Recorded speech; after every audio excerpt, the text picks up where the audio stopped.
harus mengasihi orangnya dan memulihkan mereka. Karena kita harus jadi Kristus kecil di tengah-tengah mereka. Bagaimana menentukan orang itu sesat? Kristen itu sesat atau bukan?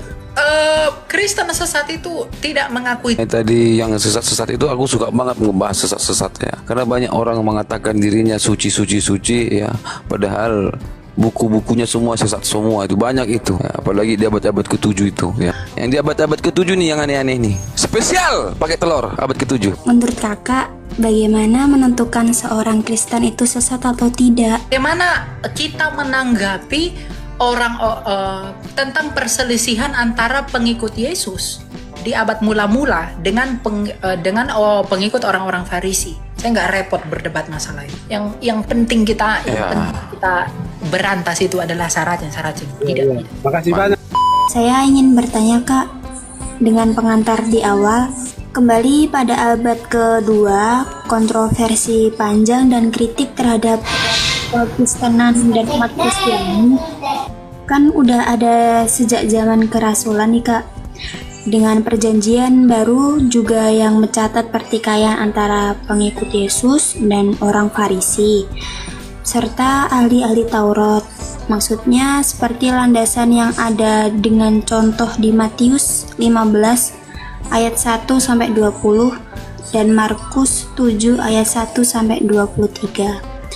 Nah, pertanyaannya yang pertama, menurut Kakak, bagaimana penjelasan sebenarnya sesuai dengan Alkitab yang benar-benar Kakak imani dan pelajari dengan pengantar di atas tadi Kak? Tugasmu ini ya. Terus boleh tanya lagi Kak? Langsung Bentar satu. Tugasmu itu kan? Oke Kak. Ya, aku sebenarnya kurang paham pertanyaanmu. Maksudmu pertanyaanmu itu esensinya apa? Mau tanya apa? Tentang apanya? Maksudnya pendapat saya tentang degradasi antara pengikut Yesus dengan orang Farisi. Iya Kak. Oke, itu yang pertama ya. Jadi bagaimana pendapat saya tentang perselisihan antara pengikut Yesus dengan orang-orang Farisi gitu ya? Iya Kak. Oke, yang kedua apa? Baik, yang kedua,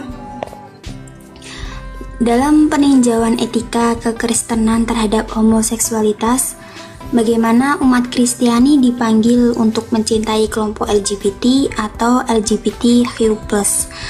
Dan selanjutnya, dengan landasan ini, bagaimana apabila pendeta atau orang yang berbicara tentang kekristenan dan kesucian Allah, Bapa Tritunggal, sedangkan beliau tersebut tidak bisa lepas dari larangan tersebut. Nah, bagaimana pandangan Kakak? Apakah itu termasuk bersetubuh dengan bait Allah? Oke.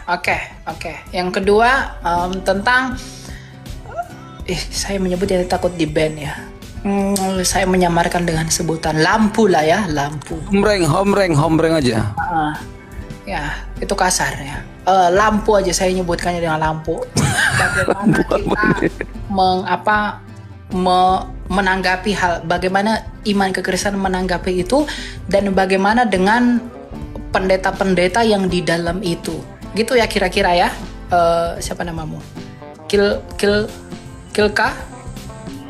Nama saya Maria Christine Kak. Oh, Maria. Oke. Yang pertama ya. Mengenai orang Farisi dan perintah Yesus ya. Kita baca dalam Yohanes 8 ya. Kak, maaf sebelumnya Kak, ada pertanyaan terakhir sekalian boleh nggak? Oh ya, silakan. Nah, menurut Kakak, bagaimana menentukan seorang Kristen itu sesat atau tidak? Terima kasih Kak. Oke. Yang pertama ya, kita baca ya. Bagaimana kita menanggapi tentang perselisihan antara pengikut Yesus di abad mula-mula dengan pengikut orang-orang Farisi ya. Kita lihat dalam Yohanes 8 ayat 22. Mulai ayat 21. Maka Yesus berkata pula kepada orang banyak, "Aku akan pergi dan kamu akan mencari aku, tetapi kamu akan mati dalam dosamu. Ke tempat aku pergi tidak mungkin kamu datang." Itu kata Yesus kepada orang-orang Farisi, orang-orang Yahudi. Maka kata orang-orang Yahudi itu, "Apakah ia mau bunuh diri? Dan dengan itu dikatakannya, ke tempat aku pergi tidak mungkin kamu datang." Ayat 23, lalu ia berkata kepada mereka, "Kamu berasal dari bawah, aku dari atas. Kamu dari dunia ini, aku bukan dari dunia ini. Karena itu tadi aku berkata kepadamu bahwa kamu akan mati dalam dosamu, sebab jikalau kamu tidak percaya bahwa akulah Dia, kamu akan mati dalam dosamu." Jadi bagaimana kita menanggapi perselisihan antara orang-orang Kristianos, orang-orang pengikut Yesus dengan orang-orang Farisi pada masa itu? Simpel. Orang Farisi itu menetapkan dan memaksakan dirinya di dalam kebebalan hati mereka untuk menolak Kristus. Karena mereka masih terpengaruh dengan pola pikir yang duniawi. Makanya Tuhan Yesus berkata dalam Yohanes 8 ayat 22 tadi, "Kamu dari dunia ini, aku bukan dari dunia ini." Artinya apa? Filsafat yang digunakan oleh orang-orang Yahudi, kebijaksanaan yang mereka cintai, itu adalah kebijaksanaan dunia ini. Sedangkan kebijaksanaan yang pengikut Kristus cintai adalah kebijaksanaannya Kristus sendiri, filsafatnya Kristus. Ya, jadi bagaimana kita menanggapi perselisihan itu? Ya, kita harus berpihak kepada Kristus. Karena yang membuat orang Farisi menolak Kristus adalah kebebalan hati mereka. Kebebalannya dan kehidupan mereka yang tidak sesuai dengan apa yang mereka perkatakan di dalam kalangan orang Yahudi. Ya, jadi tanggapan kita apa? Ya, harus mengikut Kristus. Kenapa? Karena apa yang Kristus perintahkan, apa yang Kristus ajarkan, apa yang Kristus beritahukan kepada orang Yahudi, itu dia lakukan. Ketika misalnya dia berkata dengan hukum surgawi, "Kasihilah Allahmu dan kasih sesama manusia dan juga kasihi musuhmu." Dia melakukan itu tidak hanya dengan semata-mata perkataannya saja, tapi dia membuktikan ucapan dan hukumnya itu dan mengaplikasikannya menjadi teladan. Makanya tujuan kita sebagai orang Kristen adalah untuk menjadi serupa dengan Kristus dengan buah-buah pemikiran dan hikmat yang datang dari Dia sebagai hikmah itu sendiri bagi kita. Ya. Jadi kasus perselisihan antara orang-orang yang mengikut Kristus dengan orang-orang yang mengikut orang Farisi pada masa itu adalah yang pertama tentang kebenaran dan tentang kebebalan. Orang-orang bebal menolak kebenaran dan orang-orang benar mengajarkan kesalehan hidup. Jadi Kristus itu yang benar, Dia mengajarkan kesalehan yang hidup dengan cara yang benar, tanpa kompromi dengan kemunafikan orang-orang Farisi. Tapi orang-orang Farisi memilih untuk tetap bertekun, untuk tetap setia kepada kebebalannya. Dengan demikian mereka menolak Yesus. Nah, oleh karena penolakan itulah Rasul Paulus berkata kepada jemaat di Roma, "Kalau bukan oleh karena pelanggaran mereka, kita tidak beroleh anugerah." Ya. Jadi ada dua hal dalam hal ini yang mau disoroti. Kebebalan orang Farisi. Orang-orang Farisi itu menunjukkan mereka tidak mau diajar oleh Kristus. Mereka tidak mau tunduk.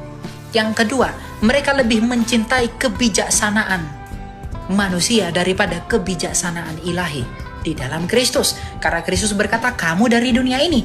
Jadi penolakan orang Farisi atas Kristus itu berasal dari dunia ini. Itu yang pertama ya. Jadi itu tanggapan saya yang pertama. Kemudian yang kedua, mengenai lampu, yang bagaimana menanggapi kita tentang orang-orang di dalam lingkungan itu. Manusianya itu harus dikasihi sebagaimana Kristus mengasihi wanita yang ketahuan berzina. Tetapi dosanya itu kita benci, maka kita berusaha menarik mereka yang di dalam itu untuk keluar dari apa yang kita benci. Ya, jadi kita nggak boleh menyerang pribadi mereka. Karena kita perlu tahu latar belakangnya, kita tahu mengapa mereka menjadi seperti itu, apa yang menyebabkannya, karena begitu banyak hal yang membuat orang bisa terjatuh di dalam dosa lampu itu. Ya, begitu banyak hal yang bisa memengaruhi itu. Nah, kita benci dengan dosanya itu, tetapi manusianya itu kita rangkul. Kita kasihi sebagaimana Kristus mengasihi wanita yang berdosa. Tetapi apa yang Kristus berikan kepada wanita itu? Penghukuman tidak diberi, tetapi teguran itu dinyatakan. Pergilah dan jangan berbuat dosa lagi. Maka kita pun kepada lingkungan sekitar kita, bukan hanya dosa lampu itu, dosa banyak hal pun. Kita nggak boleh menghakimi dia secara pribadi, tapi dosanya itu harus dinyatakan. Karena Tuhan berkata, barang siapa yang kukasihi, ia kuhajar dan kutegur. Jadi hajaran dan teguran itu jangan dianggap negatif. Itu akan menjadi negatif kalau caranya tidak sesuai. Ya, kamu mau negur orang, tapi kesannya mempermalukan, itu sampah. Kamu tegur orang depan banyak orang, itu sampah. Teguranmu baik, tapi caramu itu yang menentukan itu baik atau tidak. Makanya Rasul Petrus berkata, sampaikanlah dengan lembut, penuh hati nurani, dan dengan kebenaran. Maka orang-orang yang di dalam dosa itu, kita tahu mereka di dalam dosa itu, ya orangnya kita rangkul. Nah ini ada setan yang bilang rajam. Ya. Kita rangkul, tapi dosanya kita benci. Saya selalu mengatakan pengakuan dosa kepada Tuhan itu mendatangkan pengampunan karena ia adalah setia dan adil. Tapi pengakuan dosa kepada sesama itu mendatangkan pemulihan. Jadi sikap kita sebagai yang meneladani Kristus itu harus mengasihi orangnya dan memulihkan mereka. Karena kita harus jadi Kristus kecil di tengah-tengah mereka, bagi kesembuhan dan pemulihan mereka. Banyak kok orang yang berhasil keluar dari dosa yang seperti itu. Meskipun itu dikatakan, wah itu disebabkan ini sebenarnya, banyak yang bisa keluar. Gitu ya. Nah mengenai misalnya ada hamba Tuhan di dalam dosa itu, saya pun tidak tahu ya dalam kasus ini dia berenang-renang di dalam dosa itu atau tidak. Tapi kalau seorang pendeta atau hamba Tuhan pernah di dalam masa lalu yang seperti itu, pernah di dalam histori yang seperti dalam hidupnya, ya dia harus membuktikan pertobatannya itu dengan buah-buahnya, ya, tidak mencemarkan diri, ya, tidak melakukan hal-hal itu lagi, itu penting. Tetapi kalau masih melakukan itu, ya itu tidak boleh. Nah itu akan jatuh kepada yang kamu sebutkan tadi, ya berzina dengan bait Allah, karena dia itu sebagai hamba Tuhan, ya pelayan Tuhan. Ya. Rasul Paulus juga punya masa lalu. Ada seorang jana suci bernama seorang jana suci, saya lupa namanya, Seraphim Rose. Seraphim Rose juga dia pelaku dalam tanda kutip LGTV, ya dia cinta sesama jenisnya. Tetapi dia dinobatkan gereja sebagai orang kudus karena masa lalunya itu dia responi dengan pertobatan yang sungguh-sungguh. Ya, dia tidak hanya jadi orang biasa. Masa lalunya itu tidak menghambat dia untuk menjadi orang suci. Karena ini dari gereja ortodoks ya. Karena gereja itu memfasilitasi dia, merangkul dia, mengasihi dia, dan menyatakan bahwa tidak seharusnya demikian. Maka dia pelan-pelan di dalam hajaran dan teguran yang penuh kasih itu keluar dari situ. Dan dia bahkan bisa menjadi pengayom untuk yang seperti itu. Maka dia menjadi sarana penyembuhan bagi orang-orang yang masih di dalam itu. Ya, jadi kalau ada hamba Tuhan atau siapapun ya yang masih di dalam itu, ya dia harus segera keluar dari yang seperti itu. Ya, karena itu akan merusak relasinya kita dengan Tuhan dan juga merusak buah-buah yang kita keluarkan. Ya, itu yang kedua ya. Nah, yang ketiga tentang bagaimana menentukan. Maaf Kak sebelumnya Kak. Maaf motong ya Kak. Iya, silakan. Saya mau ada penambahan nih Kak di pertanyaan nomor 2. Ya. Tadi kan Kakak jelasin ketika orang yang melakukan hal yang tidak baik yang Kakak sebut lampu itu. Nah, setelah itu kan dia harus meminta pengampunan pada Tuhan. Nah, tapi kita kan nggak menutup kemungkinan ada juga orang yang melakukan perbuatan tersebut terus meminta pengampunan pada Tuhan tapi tetap melakukan hal tersebut Kak. Nah itu gimana Kak? Nah itu tadi yang saya katakan, pertobatannya itu kan Tuhan Yesus berkata dalam Matius 7, dari buahnya lah kamu kenal mereka. Jadi kalau buah pertobatannya itu begini-begini saja, tidak naik, ya berarti dia nggak ada bedanya kenal Tuhan sama nggak kenal Tuhan, sadari Tuhan sama nggak sadari Tuhan. Sesimpel itu sebenarnya. Kalau memang dia sungguh-sungguh tahu Tuhan, sungguh-sungguh kenal Tuhan dan memutuskan untuk bertobat, pertobatannya harus begini. Minimal naik, punya progres. Tapi kalau hanya datar saja, berarti nggak ada bedanya. Nggak kenal Tuhan sama kenal Tuhan. Sampai akhir hayatnya. Dan Tuhan lihat progres itu. Kita disempurnakan oleh kesempurnaan Kristus. Gitu. Ya. Jadi, kalau ada orang minta ampun sama masih melakukan itu, aduh dia minta ampun, tapi dia kadang jatuh lagi. Minta ampun lagi, jatuh lagi kadang, terus minta ampun lagi.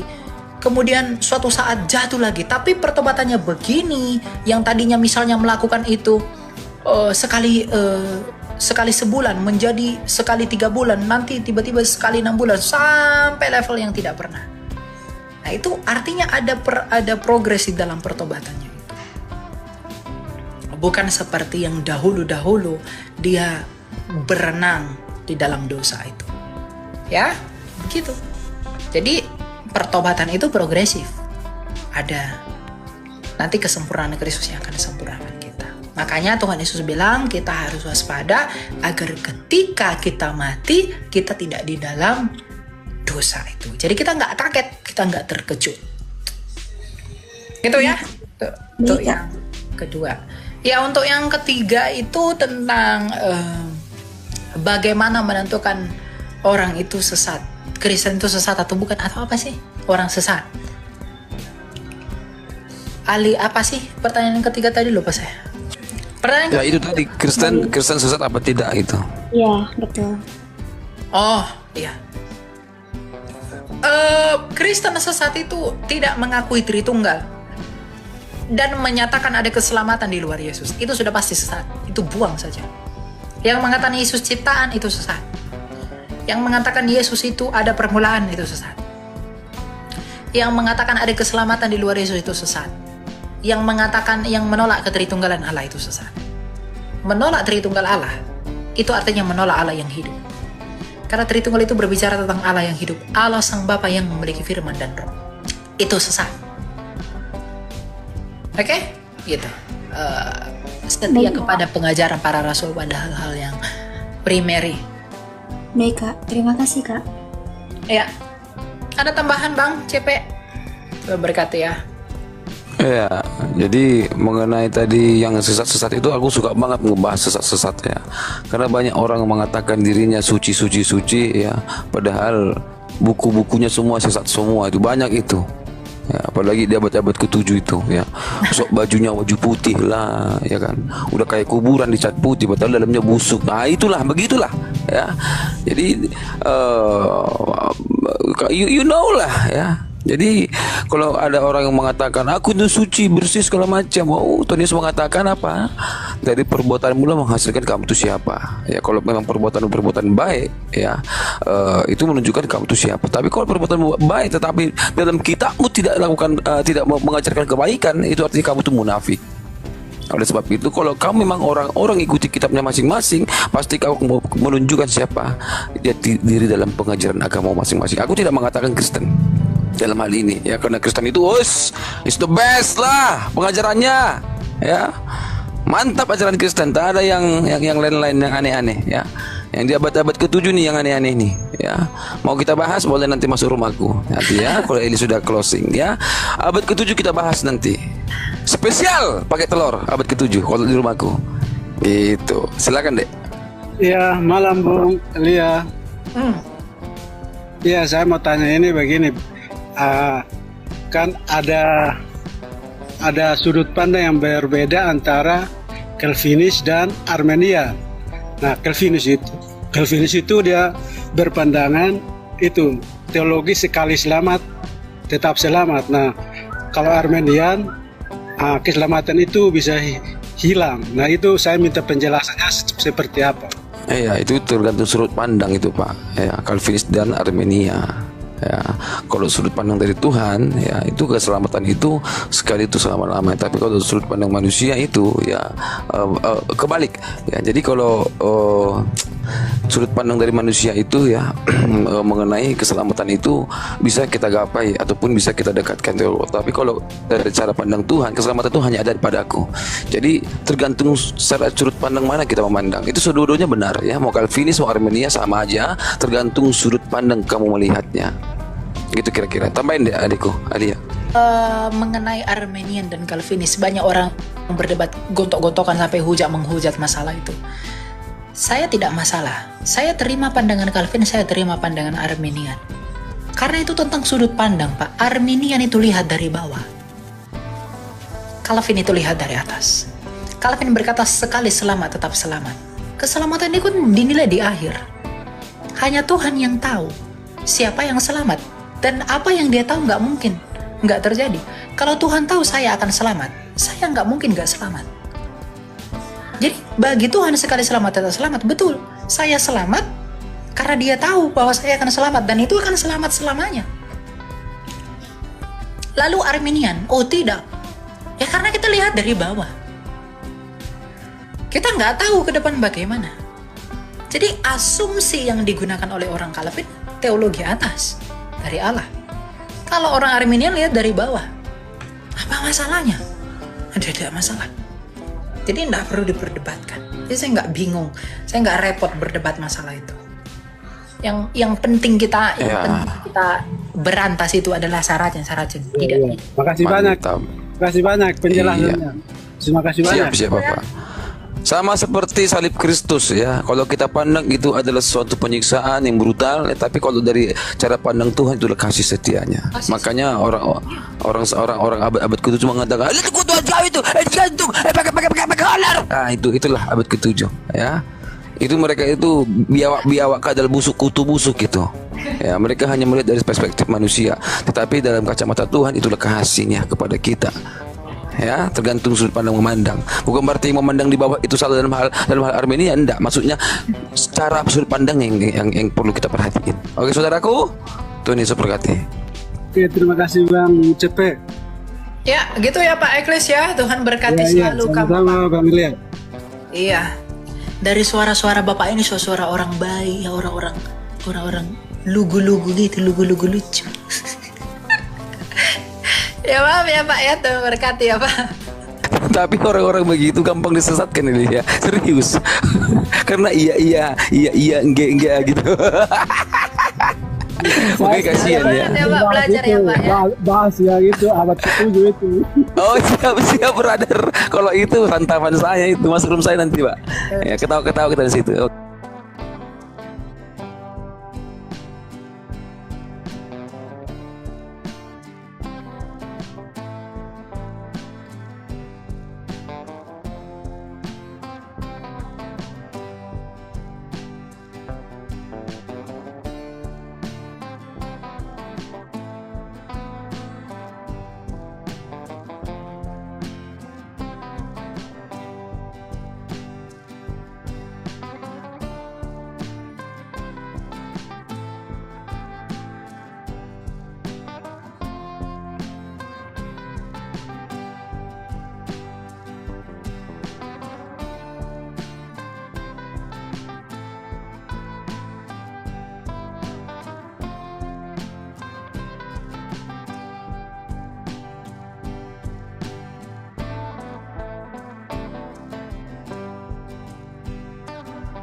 Oke teman-teman, itu dia tadi diskusi yang sangat luar biasa dari Elia Miron dan beberapa rekan yang lain.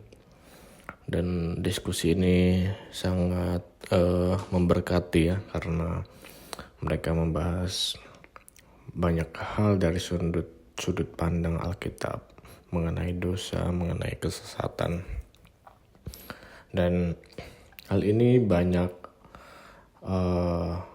tidak dipahami oleh orang Kristen sendiri karena mereka mungkin hanya berpatok pada asumsi orang-orang atau kata orang-orang lain. Tapi sangat sedikit dari orang-orang itu yang benar-benar menggali dari sudut pandang Alkitab yang lebih mendalam. Dan di situ Elia Miron memberikan pandangan yang sangat luar biasa, yang sangat baik,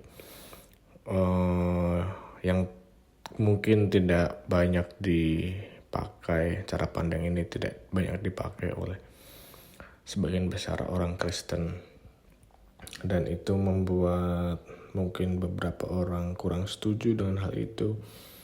Tapi Elia Miron memiliki dasar yang jelas, dia memiliki sumber yang ada di Alkitab, dia menjelaskan semuanya dengan baik, dan itu sangat bisa dipertanggungjawabkan. Di situ dia membahas tentang kesesatan, bagaimana seorang Kristen yang juga sama-sama orang Kristen, tapi cara membedakan bahwa kalau orang ini sesat atau tidak. Ya, dia menjelaskan jika orang ini tidak sesuai dengan Alkitab, cara dia memperlakukan orang lain dari buah-buah yang mereka tunjukkan, itulah yang membuktikan apakah mereka sesat atau tidak. Dan hari ini banyak sekali orang Kristen yang mereka mulai menggunakan cara berpikir mereka sendiri, mulai menggunakan akal logika mereka sendiri, karena mereka merasa hal itu, bahwa apa yang ada di Alkitab itu bisa disesuaikan oleh masing-masing orang itu sendiri. Padahal kita yang harus menyesuaikan dengan Alkitab, dengan firman Tuhan, bukan firman Tuhan yang dibuat atau disesuaikan dengan konteks kita sendiri. Karena manusia ingin mempunyai jalannya sendiri, tapi mereka tidak mau, mereka takut dianggap sesat kalau mereka menentang Alkitab. Tapi pada intinya mereka menyesatkan, tapi dengan cara halus ya.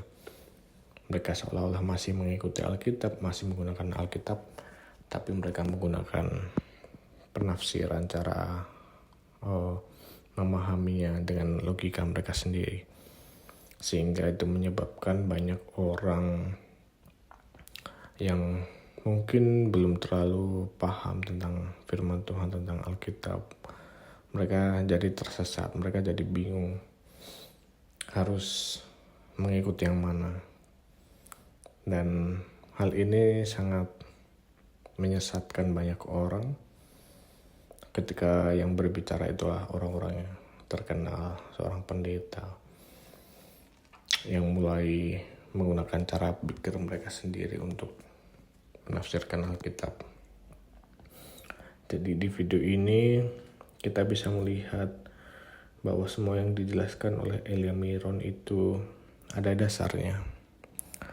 Ada semua di Alkitab apa yang dia sampaikan itu, sehingga ketika orang itu bertanya, ketika orang itu mendebat, dia punya alasan yang kuat, dia punya argumen yang kuat, tidak asal bicara, tidak asal menerjemahkan atau menafsirkan. Sehingga buat orang-orang yang mungkin belum terlalu paham tentang Alkitab, tentang firman Tuhan, mereka bisa mulai menyadari mana yang sebenarnya memiliki dasar yang tepat. Jadi kita juga harus hati-hati dengan pengajaran-pengajaran yang mungkin banyak di luar sana. Mereka ingin menyenangkan telinga mereka sendiri. Mereka ingin mendengar firman yang sesuai dengan harapan mereka, bukan firman yang mungkin menegur mereka. Itulah yang mereka lakukan. Mereka seperti memodifikasi arti dari firman Tuhan itu untuk kesenangan mereka sendiri. Karena mereka tidak mau firman itu menegur diri mereka. Jadi akhirnya mereka memodifikasi supaya artinya seolah-olah apa yang mereka lakukan itu dibenarkan oleh Alkitab. Dan memang itu banyak terjadi hari-hari ini. Dan di Alkitab juga dikatakan akan datang banyak nabi-nabi palsu yang akan menyesatkan kita. Jadi di situ kita harus berhati-hati karena patokan kita adalah dasar kita, pegangan kita adalah firman Tuhan. Karena firman Tuhan itu sendiri yang menjadi pedoman hidup kita. Dan banyak juga hal-hal yang sebagian besar orang Kristen mereka masih bingung. Contoh tentang LGBT. Mereka bingung bagaimana saya memperlakukan orang ini. Apakah ini dosa atau tidak? Karena memang mulai banyak orang-orang Kristen yang justru mempromosikan hal itu, yang seolah-olah mendukung. Tapi kita bukan menolak mereka, bukan menghakimi mereka. Tapi kita merangkul dan mengajak mereka untuk melihat kebenaran, untuk mengajak mereka tahu apa yang sebenarnya Tuhan katakan tentang hal itu. Jadi bukan kita yang mengatakan, tapi ini ada di firman Tuhan bahwa Yesus mengatakan hal itu. Jadi itu kembali kepada pilihan mereka. Tugas kita adalah menunjukkan kebenaran itu, kebenaran firman Tuhan kepada mereka, bahwa yang mereka lakukan itu tidak benar, itu adalah dosa, dan kita ingin mengajak mereka, membantu mereka untuk lepas dari itu, bukan malah menghakimi, menghina atau mengolok-olok, karena hal itu akan menyebabkan mereka merasa ditolak, mereka merasa tidak berharga, sehingga itu menimbulkan kepahitan dalam hati mereka. Dan hal itu justru memperburuk situasi. Mereka akan semakin menjauh, mereka akan semakin merasa pilihan mereka, dosa yang mereka lakukan itu adalah hal yang baik. Karena ketika mereka datang kepada orang yang bisa dibilang orang yang percaya, orang Kristen, yang mungkin dipandang rohani, justru mereka yang menolak, mereka tidak memberikan ruang atau tempat untuk mereka bisa berproses dalam pergumulan mereka. Jadi penolakan itu akibatnya bisa sangat fatal. Nah, sehingga kita perlu benar-benar memahami apa yang dikatakan di Alkitab supaya kita bisa memperlakukan orang ini dengan baik, dengan cara yang sesuai dengan Alkitab, melalui cerita-cerita yang sudah pernah terjadi, bagaimana Tuhan Yesus atau murid-muridnya menyikapi hal itu. Dan itulah yang kita jadikan contoh, bukan apa yang ada di sosial media atau sesuatu yang mungkin dilakukan oleh orang-orang yang terkenal. Karena itu tidak bisa dijadikan pedoman kita. Ya, jadi hal ini sangat penting ya buat kita sebagai orang Kristen, supaya kita bisa menjadi duta yang baik bagaimana orang-orang yang belum percaya atau orang-orang di luar sana yang pernah mengalami kepahitan tentang kekristenan, orang-orang Kristen, mereka bisa melihat buah-buah roh yang ditunjukkan, sehingga mereka tidak semakin tersesat, semakin tersandung dengan hal itu. Jadi jika ada teman-teman yang mungkin merasa ditolak atau merasa terhakimi dengan hal itu, jangan berkecil hati, karena tidak semua yang kalian alami itu terjadi di mana-mana. Masih ada harapan, masih ada tempat yang mau menerima kalian. Dan disitulah kita sebagai orang Kristen berperan untuk menjangkau mereka, mengarahkan ke jalan yang benar, bukan menghakimi atau menolak mereka. Dan itu diperlukan Roh Kudus yang membimbing kita supaya kita benar-benar bisa memperlakukan orang ini dengan baik, sesuai dengan bagaimana Yesus memperlakukan orang-orang yang berdosa. Karena kita nggak mau seperti orang Farisi ya, yang terlihat rohani tapi pada kenyataannya kita menghakimi banyak orang.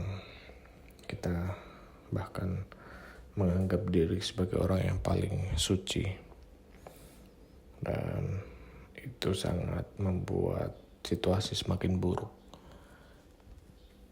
bagi orang-orang yang berdosa. Mereka akan sangat merasa dihakimi. Ya, jadi diperlukan kerendahan hati untuk kita bisa memberi ruang, memberi tempat bagi orang-orang yang mengalami ikatan dosa, supaya mereka dapat dibantu dengan baik ya. Dan kita perlu benar-benar mendasarkan semuanya itu dengan kasih. Apa yang kita lakukan itu adalah bentuk kasih kita kepada mereka, bukan untuk menunjukkan kalau kita lebih rohani atau lebih baik dari orang itu. Karena pada dasarnya kita semua berdosa, kita semua orang berdosa. Jadi tidak ada hak kita untuk menghakimi siapapun. Yang perlu kita lakukan adalah menunjukkan kebenaran, menerima dan juga memberi ruang untuk orang-orang ini. Karena jauh lebih baik orang berdosa yang bertobat, memberikan dirinya untuk dibentuk, daripada orang yang terlihat rohani, terlihat tidak berdosa, terlihat suci, tapi dalam hati mereka membenci atau menghakimi orang lain. Jadi ya, itulah yang bisa saya sampaikan melalui video ini. Semoga video ini dapat memberkati kita semua, banyak-banyak orang yang mulai mendengar atau melihat video ini. Dan dukungan teman-teman semua juga sangat berarti buat kami, supaya lebih banyak lagi video-video ini dibagikan.